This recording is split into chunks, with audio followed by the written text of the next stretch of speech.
মহামানব, সমস্ত নবীদের সর্দার।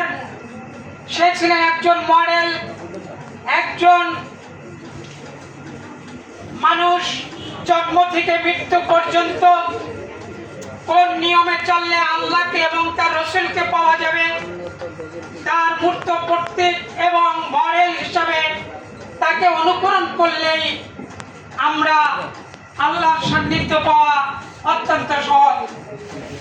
আল্লাহ পাক রব্বুল আলামিন কোরআনুল হাকিমে ইরশাদ করেছেন, বিসমিল্লাহির রহমানির রহিম, কুল ইন কুনতুম তুহিব্বুনাল্লাহ ফাত্তাবিউনি ইউহিব্বুকুমুল্লাহ ওয়া ইয়াগফির লাকুম যুনুবাকুম আল্লাহু গফুরুর রহিম। হে নবী, আপনি বলে দিন, তোমরা যদি আল্লাহর ভালোবাসা পেতে চাও, ফাত্তাবিউনি, আমি নবী, আমি রাসূল, আমার অনুসরণ করো। ইউহিব্বুকুমুল্লাহ, জেনে নাও আল্লাহ তাআলা তোমাদেরকে ভালোবাসবেন। ওয়া ইয়াগফির লাকুম যুনুবাকুম, এবং ক্ষমা করে দিবেন। রাসূলের ভালোবাসার কারণে তোমাদের জীবনের সমস্ত গুনাহ খাতাগুলো। সেই মহানবী হযরত মুহাম্মদ সাল্লাল্লাহু আলাইহি সাল্লাম 570 খ্রিস্টাব্দে মক্কা নগরীতে কুরাইশ বংশে জন্মগ্রহণ করেন, যার বাবার নাম ছিল আব্দুল্লাহ, মায়ের নাম ছিল আমিনা।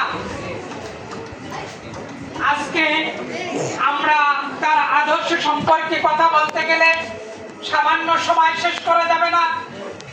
এখানে অনেক জ্ঞানগুণীজন আছেন, আমাদের সম্মানিত মেহমান বৃন্দ আছেন, তারা দিক নির্দেশামূলক নবী রাসূলের জীবন কাহিনী বলে আমাদের জীবন গঠনের সেই দিক নির্দেশনা দিবেন।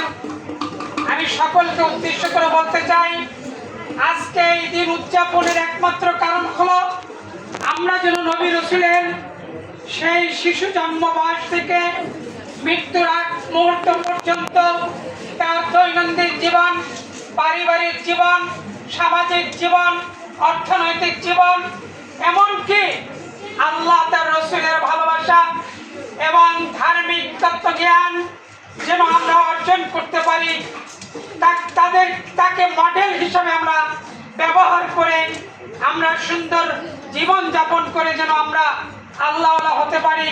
আজকে এই অনুষ্ঠান সেই জন্য সেই নবীর স্মরণে তার জন্মদিনকে আমরা পালন করছি।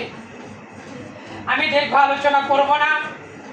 আমি সকল ছাত্র শিক্ষকদেরকে আমি বলবো যে মহামানবকে সৃষ্টি না করলে সারেজাহান সৃষ্টি হতো না।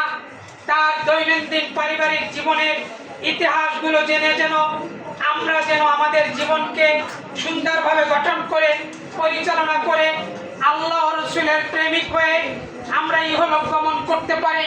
আল্লাহ আমাদের তৌফিক দান করুন। আমি সকল শিক্ষকদের